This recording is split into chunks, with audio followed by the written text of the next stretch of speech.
Assalamualaikum warahmatullahi wabarakatuh.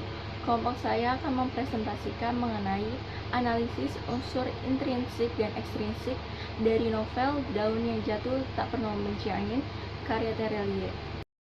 Anggota kelompok Ninda Nabila Rahma dengan NPM 2019-21500-175, Lintang Chaining dengan NPM 2019-21500-181, Putri Anisya Anggraini dengan NPM 2019-21500-217, Anissa Devitasari dengan NPM 2019-21500-218, Syifa Adelia Putri dengan NPM 2019-21500-224, dan yang terakhir adalah Agita Azari Arum dengan NPM 2019-21500-231. Data buku: novel Daun yang Jatuh Tak Pernah Membenci Angin. Judul dan penulis buku: Daun yang Jatuh Tak Pernah Membenci Angin, karya Terelie. Tahun terbit buku: Jakarta, Juni 2010. Cetakan ke-34, Mei 2018. Cetakan ke-35, Juli 2018. Jumlah halaman 264 halaman dengan panjang 20 cm. Penerbit PT Gramedia Pustaka Utama. Harga buku untuk Pulau Jawa Rp53.000.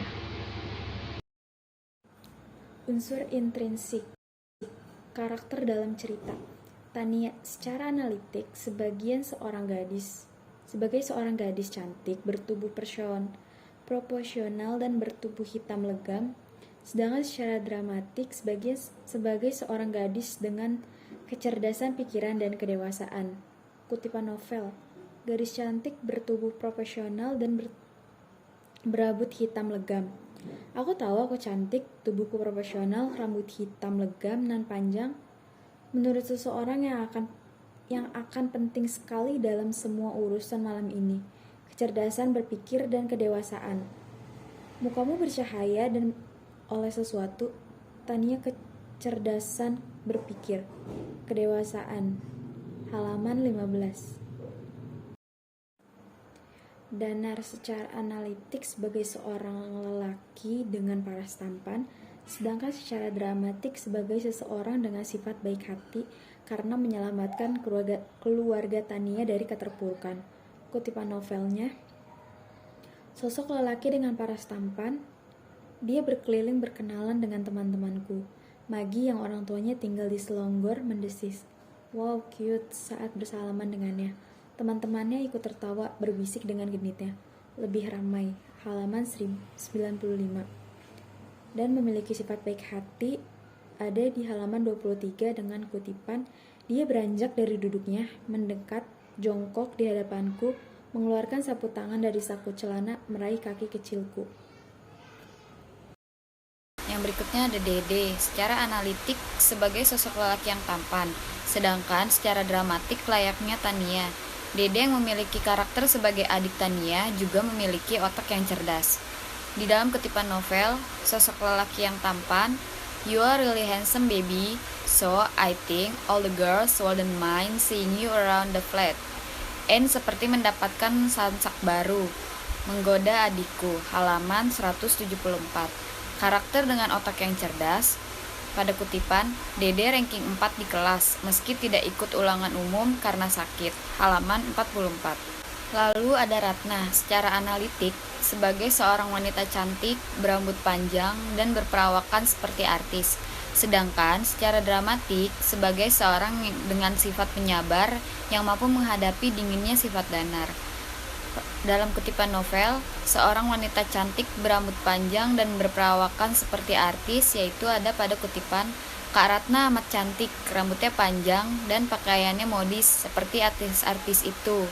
Badannya wangi, mukanya bermakeup tipis, cantik sekali." Halaman 39. Karakter dengan sifat penyabar ada pada kutipan, "Aku bahkan sudah hampir 6 bulan jarang berbincang dengannya. Dia lebih banyak diam, lebih banyak menyendiri, belum lagi kesibukan kerjanya. Kami hanya saling menegur di pagi hari saat dia pulang dan peluk cium sebelum tidur. Sisanya kosong." Halaman 226. Berikutnya, ada Ibu Tania. Secara analitik sebagai sosok seorang ibu yang pengertian. Walaupun sejak awal cerita sosok Ibu Tania sudah meninggal dunia, namun sosok Ibu Tania sering disebut karena memiliki sifat pengertian. Di kutipan novel, sosok ibu yang pengertian ada pada kutipan Om Danar lagi capek, itu pesan ibu, halaman 47. Selanjutnya adalah latar cerita pada novel. Latar tempat, toko buku dan rumah kardus Tania. Kutipan dalam novel, toko buku. Lantai 2 toko buku terbesar kota ini, sudah setengah jam lebih, aku terpekur berdiam diri di sini, mengenang semua kejadian itu, mengenangnya. Halaman 104. Rumah kardus Tania. Aku, adikku, dan ibu sering duduk di bawah rumah kardus kami, menatap pohon yang mekar tersebut di bawah bulan purnama seperti malam ini. Halaman 232. Selanjutnya adalah latar waktu, yaitu malam, pagi, sore. Kutipan dalam novel, malam ini hujan turun lagi, halaman 7. Dede sudah lelah, sejak pagi dia tidak berhenti bernyanyi, halaman 21. Hari ini kami sedang sial, sebenarnya hingga sore tadi setelah naik dari satu bus ke bus yang lain, dari satu metro mini ke metro mini yang lain. Aku dan Dede sudah dapat kurang lebih 19.000, halaman 21. Sudut pandang novel ini adalah sudut pandang orang pertama pelaku utama. Hal tersebut dibuktikan oleh setiap peristiwa yang ada di dalam novel ini, yang mana Tania menceritakan kisah hidupnya selama beberapa tahun yang lalu melalui sudut pandangnya sendiri. Berikut adalah beberapa bukti dari sudut pandang Tania. Aku menghela nafas panjang, 5 menit hanya berdiri terdiam di sini, di lantai 2 toko buku terbesar di kota kami, halaman 65. Aku membeli satu buku setiap kali ke sini, bukan buku yang hendak kubaca, halaman 11. Unsur ekstrinsik.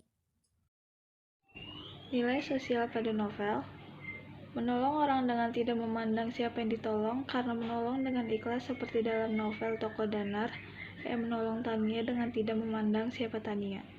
Kutipan yang memperkuat dalam novel: dia beranjak dari duduknya, mendekat, jongkok di hadapanku, mengeluarkan sapu tangan dari saku celana, meraih kaki kecilku yang kotor dan hitam karena bekas jalanan, hati-hati membersihkan dengan ujung sapu tangan, kemudian membungkusnya perlahan-lahan.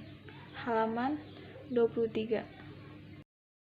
Nilai sosial dalam novel: memberi pengetahuan kepada kita bahwa sesuatu yang terlihat sulit nyatanya tidak sesulit yang kita lihat, jika kita ingin bersungguh-sungguh mencapainya, seperti dalam novel Toko Tania yang pantang menyerah menjalani hidupnya walaupun rintangan yang menghadapi.